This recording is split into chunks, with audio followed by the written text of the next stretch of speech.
हरतालिका तीज का यह प्रसिद्ध व्रत भादो मास के शुक्ल पक्ष में तृतीया को किया जाता है। तृतीया तिथि को किए जाने के कारण स्त्रियों में यह व्रत अधिकतर तीजों के नाम से जाना जाता है। कुंवारी कन्याओं में यह व्रत इच्छित वर पाने की आशा से तथा विवाहित स्त्रियां सुहाग की रक्षा और पति सुख की कामना करके करती हैं। आइए हम इसकी संपूर्ण विधि जान लेते हैं। सबसे पहले आपको एक चौकी बिछाकर उस पे साफ लाल कपड़ा बिछाना है और उस पर गणेश भगवान का स्वास्तिक बनाकर गणेश भगवान का मन ही मन स्मरण करना है। उसके बाद हमें एक शिव जी की प्रतिमा लेनी है और एक प्लेट में शिवलिंग और गौरी माँ को अवश्य बनाना है मिट्टी से। आप जरूर ये काम करिए। और एक पवित्र लोटा लेना है, उसमें एक सिक्का और अक्षत डालकर हमें कलश तैयार करना है। उसके बाद कुमकुम से थोड़ा कलश पे हम स्वास्तिक बना देते हैं, जो शुभ माना जाता है और ज़रूर बनाना चाहिए आप सभी को। यही विधि है। मैं आपको सारी विधि अच्छे से समझाऊंगी, आप लोग जरूर यह विधि पूरा करिए।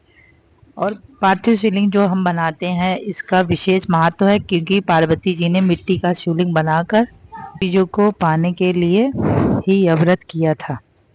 इसके बाद हमें तिलक लगाना है, रोली, अक्षत, शिव जी को, पार्वती जी को जो प्रतिमा रखी है सबका अभिषेक करना है और शिवलिंग का भी हमें अभिषेक करना है। कुमकुम, रोली, चंदन, सिंदूर का अभिषेक करना है शिव जी को। पार्वती जी को सिंदूर से अभिषेक करेंगे और शिव जी की शिवलिंग को चंदन, कुमकुम, रोली से अभिषेक करेंगे। उसके बाद शिव जी की फोटो को हम लोग एक चुन्नी उड़ाएंगे और अच्छे से उसको रख देंगे। अभी तो मेरे पास फूल माला नहीं है, लेकिन मैं छत पर से दूब लाए, आप भी ऐसे दूब ला के एक गट्ठर बना के शिव जी के पास चढ़ाइएगा ज़रूर। इससे भगवान बहुत ही प्रसन्न होते हैं। उसके बाद भगवान को सब कुछ करके हमें ओम नमः शिवाय का जाप करना है। आप चाहे 108 बार कर सकते हैं, आप चाहे 1008 बार भी कर सकते हैं। जितनी बार आपकी श्रद्धा हो आप उतनी बार ही कर सकते हैं, क्योंकि इस व्रत में माता पार्वती जी ने अपनी सखी के साथ शिव जी का ही चंदन अभिषेक करके मिट्टी से उनकी प्रतिमा बना के पूरी रात तक पूजा की थी, जिससे शिव जी ने प्रसन्न होकर उनको वर दिया था पति रूप में प्राप्त होने को। ये व्रत सभी कुंवारी कन्याएं भी कर सकती हैं। शिव जी जैसा वर पाने के लिए हमें एक नारियल भी खड़ा चढ़ाना है कला लपेट कर। और आप प्रसाद के लिए आप मौसमी फल ले सकते हैं जो भी है, और काले चने का प्रयोग ज़रूर होता है पूजा में, ये विशेषता ना भूलें दोस्तों। और मौसमी फल, केला, सेब, अगर आम मिलता हो तो आप वो भी ले सकते हैं। और दक्षिणा के लिए हम लोग भगवान के पास मुद्रा रखेंगे।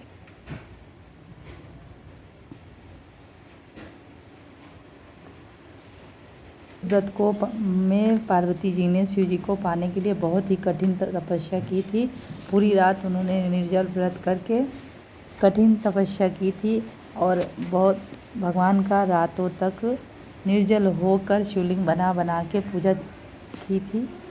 यहाँ पर हमें एक विशेष चीज़ और ये भी ध्यान रखना है कि हमें हमारी शादी का सिनौरा ज़रूर रखना है, क्योंकि आज के दिन हम इसी से सिंदूर लगाते हैं, तो यह शुभ माना जाता है। प्रसाद में हम मेवा भी ले सकते हैं, जो आपके पास है आप प्रसाद रूप में चढ़ा दीजिएगा, लेकिन काले चने अवश्य होने चाहिए। फिर उसके बाद हम लोग मधु से, दूध से, दही से शिव जी का अभिषेक करेंगे, जो बहुत ही शुभ माना जाता है। आप लोगों को पता ही है घर की पूजा का विशेष महत्व होता है। सबसे पहले हम लोग पूजा करके घर पे पूजा करेंगे, उसके बाद मंदिर में जाएंगे शिव जी को शिवलिंग पर जल चढ़ाने।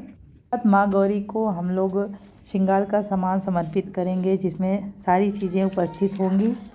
चूड़ी, मेहंदी, सिंदूर, मांग टीका, आलता, श्रृंगार का मतलब पूरा सामान आप लोग जो यूज़ करते हैं हम लोग सारा चढ़ाना है। उसके बाद हम लोग हरतालिका तीज की व्रत कथा पढ़ेंगे और उसके बाद हम आरती की थाल तैयार करके इसमें स्वास्तिक बनाएंगे। उसके बाद तैयार कर लेंगे और वहाँ पर दिया रख करके आज के दिन मिट्टी का ही दीपक जलाने की कोशिश करें दोस्तों, क्योंकि वह शुद्ध और शुभ माना जाता है। और धूप दीप जलाएंगे, इलायची लौंग भी चढ़ा देंगे। आप पान भी चढ़ा सकते हो, सुपारी पान का बीड़ा लगा के भी चढ़ा सकते हो। फूल और भांग धतूर भी आप ज़रूर चढ़ाइएगा। मेरे पास अभी नहीं था, मैं वीडियो बनाने के लिए बस ऐसे ही दिखाई हूँ। इसके बाद हम लोग आरती करके भगवान से अपनी मनोकामना बोलेंगे। और भगवान भोले भंडारी ऐसे ही हैं जो सच्चे मन से तीज पे अपने पति के लिए विशेषता सच्चे भाव से पूजन करता है, उसके पति की दीर्घायु अवश्य होती है। शंकर भगवान और माँ गौरी विशेषता उसके पति को उम्र प्रदान करती हैं। इसलिए आप लोग तीज का व्रत अवश्य विधि विधान से कीजिए। और जो भी आपके मनोकामना है अपने पति के प्रति, आप अवश्य माता रानी से कहिए। आप चाहे कहे चाहे ना कहे, फिर भी माँ गौरी आपको उसको अवश्य पूरा करेंगी। सभी को हरतालिका तीज की ढेर सारी शुभकामनाएं। हर हर महादेव।